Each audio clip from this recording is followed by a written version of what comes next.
It's quite close to Bodrum. It's probably about maybe 3-4 hours away in the River Menderes Valley. And basically, what I got from my research on this, the tectonic movements that took place in the fault depression of the Menderes River Basin triggered frequent earthquakes and gave rise to the emergence of a number of hot springs. The water from one of these springs, with its large mineral content, chalk in particular, created this site. And if you go there, the thinking is if you get some of this water, you're going to rejuvenate, you're going to feel well. So you see people, wading in the waters there to rejuvenate themselves. Next place, which is one of my absolute favorites, is Cappadocia. It's a region of exceptional natural wonders characterized by these fairy chimneys. It's just the most, I've never seen anything like this in my entire life. It has a unique historical and cultural heritage. In many parts of this region, there's an underground city, and so you can go to parts of it. And there are many in an area that we went to, there was a monastery that was underground, and some of the first churches are there. So it's really, this is another one of these sites, and if you want, you can email me. I'll give you a recommendation for an awesome hotel. It's in one of these structures, and it's just really, really amazing, really nice area. This, I was quite surprised to see, this is Albany. This is in Bolu, another one of my favorite stops. We drive from Ankara to Istanbul often, and I always say, we have to stop at Bolu. Why? Because I love my Turkish breakfast. They have meat, they're known for their meat there, and their sucuk, which is Turkish sausage. And it's just, you go to Albany. The last time we did this, we went to Albany, and we went to this family's breakfast place, and you just go there for the day. They have a little park, and they serve you this great breakfast, like fresh butter, fresh bread that you just cannot get anywhere else, and this wonderful sucuk. So I'm glad you already ate your dinner. I'm glad this, actually, my portion of the talk came after your dinner, so you're not starving. Okay, then we spent a lot of our time in Ankara. This is a nice shot of Ankara. Ankara is a nice city. It's not as plush with the coastal areas as the sea or the Bosphorus like Istanbul. But Ankara is a very, very manageable place. The city has a lot to offer in terms of theater and museums. And one of the places I spend the most time is Kulu Park. My kids love this Kulu Park. They love seeing Kulu, and they love playing on the playground. Let me now that I've given you a geography lesson for those of you who are not Turkish, you see that Turkey is not a desert. People don't ride on camels in Turkey.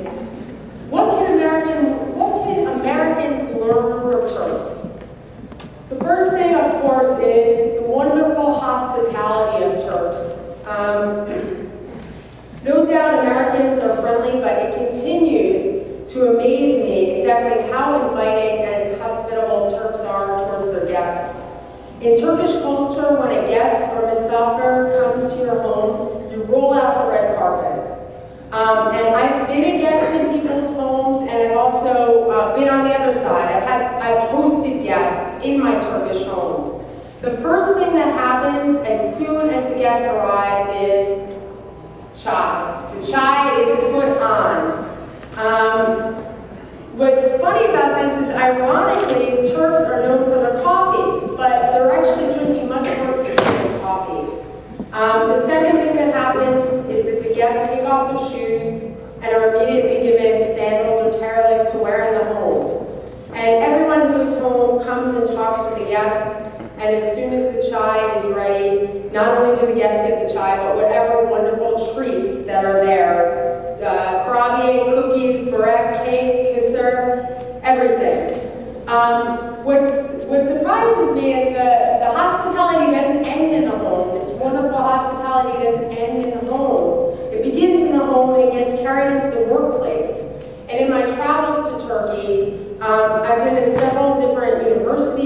government agencies to have meetings regarding my research. And in all cases, I've been offered tea or coffee or something to eat. When you shop in Turkey, when you go buy something, not only a rug that they're trying to lure you, but you just go to the mall in Ankara, and if you're there for more than like 10 minutes, Turkish people get, they're like chai. So they have to offer you chai. So, unfortunately, President Philip left, but wouldn't it be great if we had people here who walked around serving chai during the day at work? And I think Dean Philip Naska, my husband's dean, he actually traveled to Ankara and was in shock about this. Every meeting he was getting chai, and he said, I need to look into having a chai person in the School of Public Health so that when people come, they can have chai too. Hospitality also reveals itself in the home when you have workers come into your home. If somebody comes to do work like the electrician or plumber, you serve them chai. And in addition, if you have someone in to clean your home or to help with some housework, not only do you serve them chai, but you also serve them breakfast and lunch. And all the food has to be freshly prepared. I wish Americans could really take some of this. I think it's really amazing how warm and welcoming Turks are. The next thing I want to go to is what other things can we learn from Turks? We can learn the roles of family and work. One of the fundamental differences between American culture and Turkish culture is that Americans live to work. And maybe this is just a biased view because I'm an academic and I'm working a lot. But Turks, they work to live. They work as a means to an end. They want to live. They want to have a fun life. So I had to bring this image back of the beach. Wouldn't you leave your job every day and work the minimum if you knew you were going to go to the beach for 3 weeks? Of course you would. In Turkey, many people have a much longer vacation time. In America, when you start a job, they're like, okay, you have 10 days vacation. In Turkey, they have a lot longer vacation time. Another reality of life in Turkey is that healthcare and the retirement systems are nationalized or socialized. And I feel like this is anecdotal evidence. These are my casual observations, but I feel like this makes a huge difference in the day-to-day lives of Turks as compared to Americans. They know they can get health care, and they know they're going to get benefits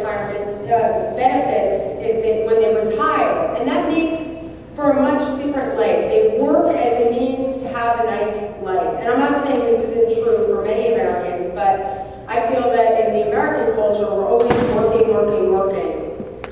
Perhaps it would go well for Americans to go to Turkey or other places where we have such socialized systems and see what the life is like. Maybe that should be mandatory. Send Congress there and say, look at their healthcare system, look at their retirement system. Maybe we should pay the extra taxes and have that and go to the Turkish coast. Another important aspect I feel of Turkish culture that is a little bit different from, that Americans can learn from, is the central role of family. And really, the role of family is really built into the language. The respect shown for elders